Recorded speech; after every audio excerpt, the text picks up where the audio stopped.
Que Dios les bendiga grandemente. Es un placer para mí poder presentar este devocional o esta reflexión que voy a hacer en el libro de Lucas capítulo 6.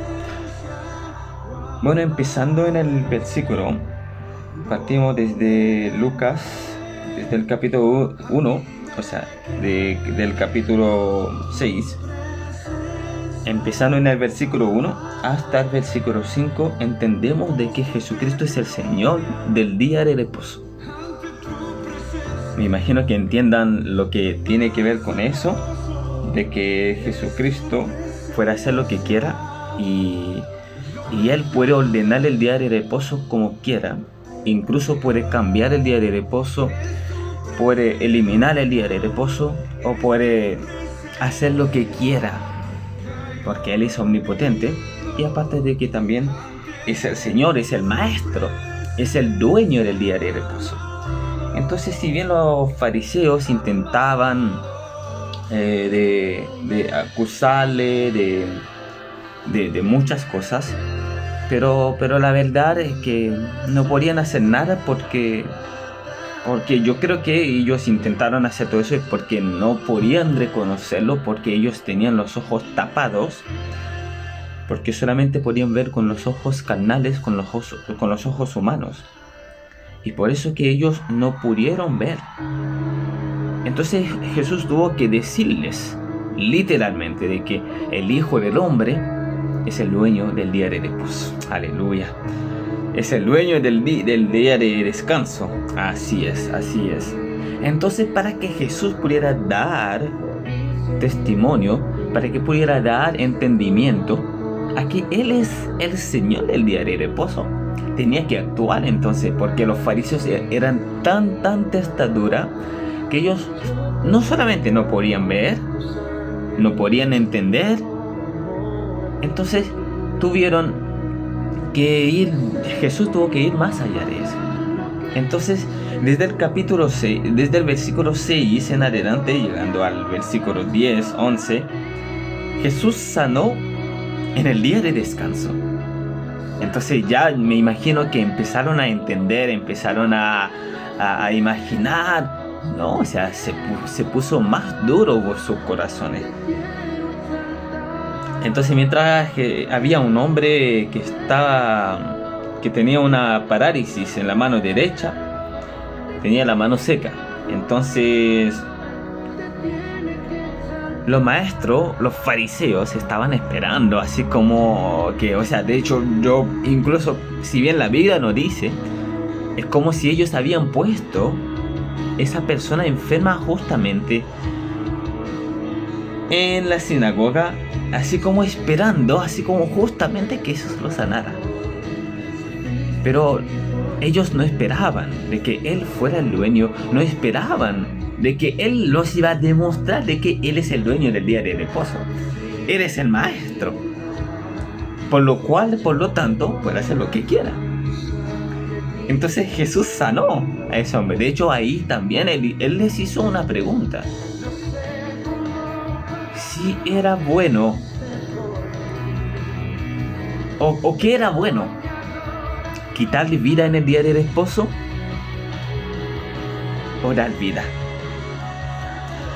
Entonces ellos ni siquiera pudieron contestar a esa pregunta.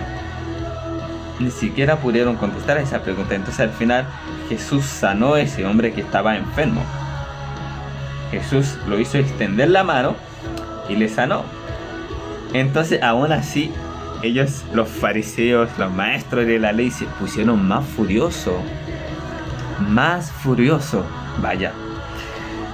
Pero bueno, Jesús es el dueño, Jesús es el Maestro, haga lo que quiera y punto.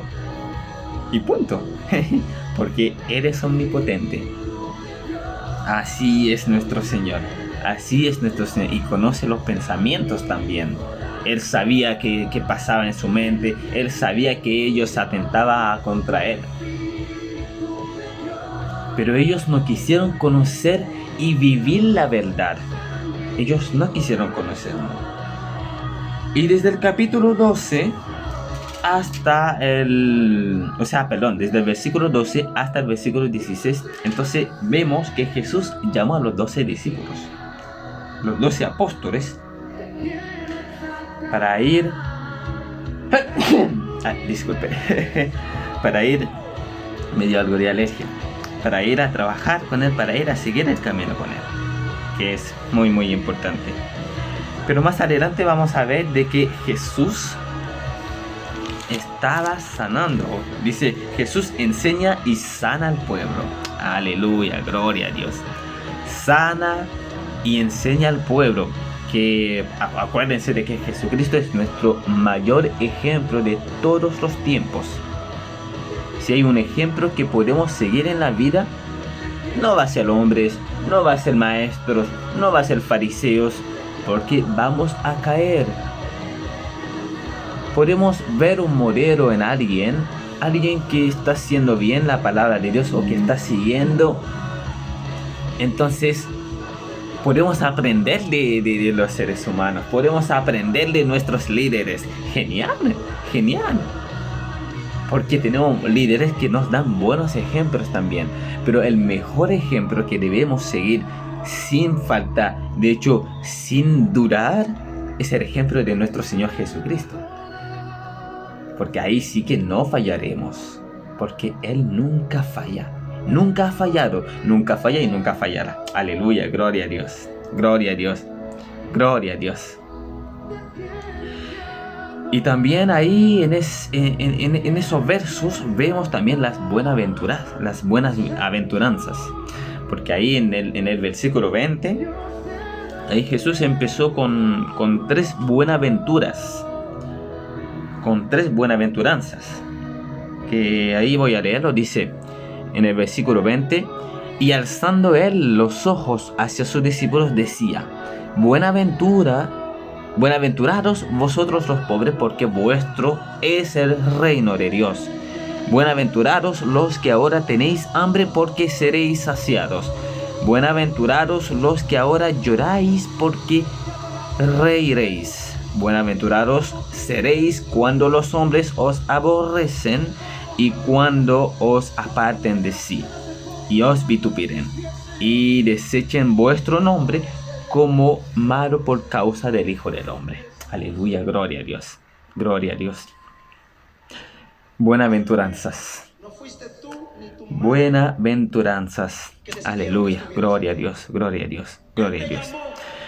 Y ahí en el versículo 23 dice, gozaos en aquel día y alegraos, porque he aquí vuestro galardón es grande en los cielos, porque así hacían sus padres a los profetas. Aleluya.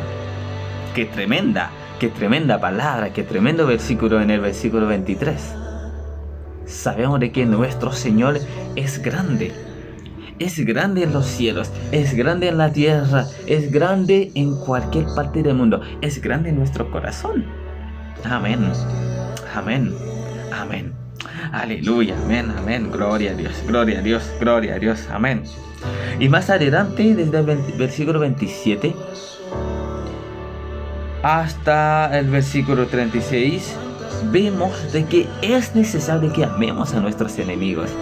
De hecho, hay una parte ahí que yo en mi vida estaba equivocado. Y la palabra me acaba de confrontar.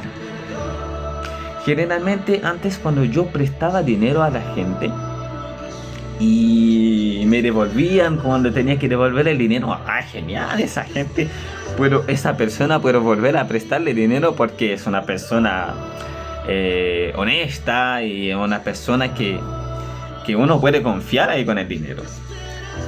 Pero yo no volvía a prestar a las personas que no me devolvían el dinero cuando yo les prestaba. Pero ¿saben algo? Debemos amar a nuestros enemigos.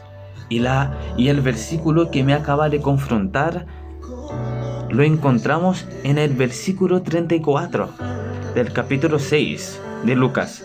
Dice, y si prestáis a aquellos que quienes esperáis recibir, ¿qué méritos tenéis? Pues también los pecadores prestan a los pecadores para recibir otro tanto. Entonces dije, wow, Wow. Entonces yo dije, pero ¿cómo debo hacerlo? ¿Debo prestar o regalar? Es como si me dara regalar. Cuando prestes, dice que no esperáis nada a cambio. Y eso de esa forma nosotros vamos a marcarnos de los pecadores. Porque acuérdense de que nosotros fuimos limpiados, fuimos hechas nuevas en Cristo Jesús. Ya no vivimos bajo la ley de la esclavitud o bajo el pecado. Porque ya vivimos bajo la gracia del Señor Jesucristo, quien nos amó, aun siendo pecadores, murió por nosotros. Entonces debemos marcar la diferencia.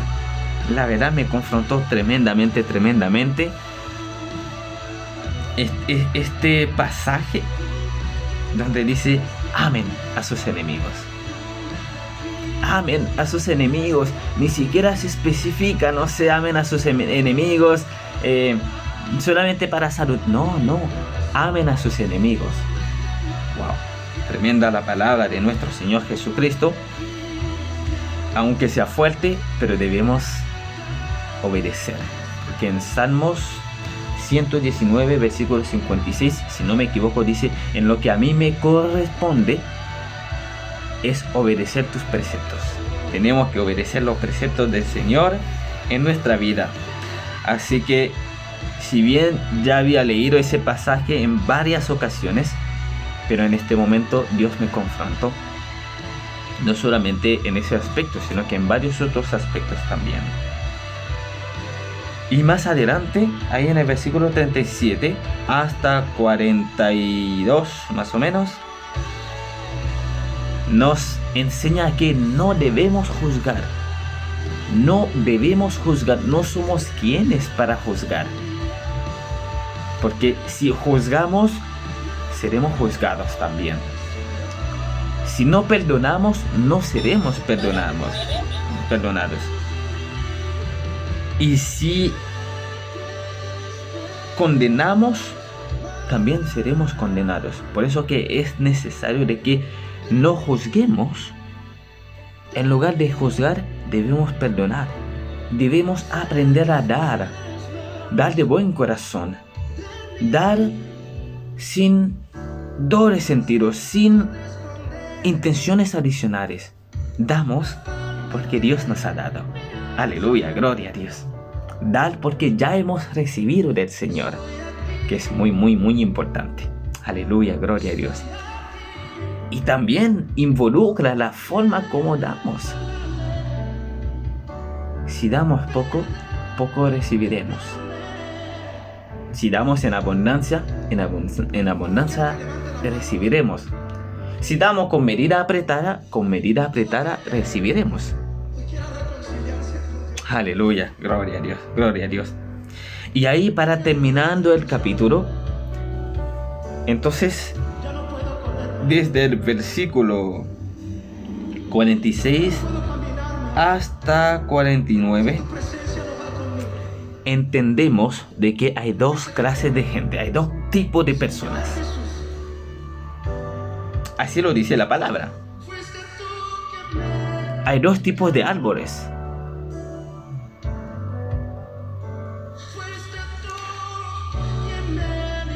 Hay un árbol que da buenos frutos y hay un árbol que da malos frutos.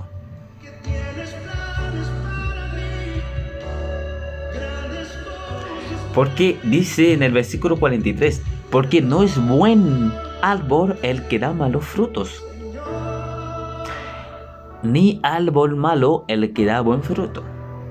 Porque vamos a reconocer el árbol por los frutos que da, así lo dice en el versículo 44. Porque cada árbol que se conoce por su fruto, pues no se recogen higos de los espinos, ni vendimian uvas de las zarzas. Aleluya, aleluya. El hombre bueno del buen tesoro de su corazón saca el bien, y el hombre malo del mal tesoro de su corazón saca el mal. Porque de la abundancia del corazón habla la boca. Aleluya, amén, así es. Bueno, los dos tipos de gente que habla la Biblia es uno que escucha la palabra de Dios y la pone en práctica. Dice el pasaje que es semejante al que cava y pone un fundamento en la roca y ahí construye su casa. Y cuando viene viento, cuando viene marea, cuando viene lo que sea, tempestad, ese fundamento queda firme, ese fundamento queda permanente. Pero el otro tipo de gente es el que, voy a leer mejor, dice que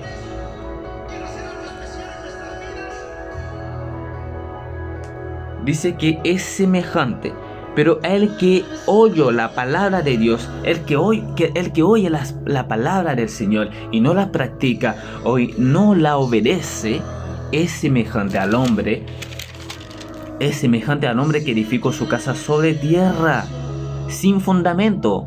Contra ello el río dio con ímpetu, y luego cayó, y fue grande la ruina de aquella casa. Aleluya, aleluya. Primero debe empezar por mí, yo que le estoy hablando. Debo primeramente obedecer la palabra del Señor. Debo obedecerlo en mi vida. Debo vivirla. Debo tener un estilo de vida de obediencia o en obediencia a la palabra de nuestro Señor Jesucristo. Porque es lo más importante, porque si no va a ser grande mi ruina.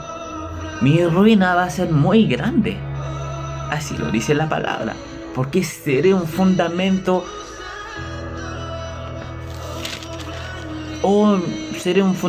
sin fuerza.